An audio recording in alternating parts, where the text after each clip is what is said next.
Hi friends, ఇదేంటో తెలుసా పునుగుల పిండేనా? పునుగుల పిండిలానే ఉంది, కానీ ఇది పునుగుల పిండి మాత్రం కాదు అనుకోకండి.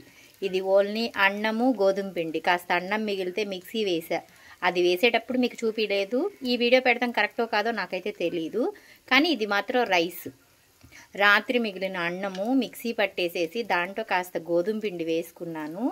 ఆ తర్వాత ఉల్లిపాయ, పచ్చిమిరపకాయ, కరివేపాకు, జీలకర్ర, ఉప్పు వేసానండి. ఇదిగోండి చూడండి, ఇది పునుగులు పిండి లాగా చేశాను. పక్కన బాండి పెట్టాను, 4 పునుగులు వేసాను ఎలా వస్తాయా అని.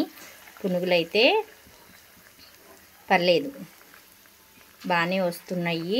చూడండి, నేను టేస్ట్ చూసేటప్పుడు కూడా మీకు చూపిస్తాను ఫ్రెండ్స్. చూస్తూ ఉండండి. పునుగులు చూస్తున్నారా?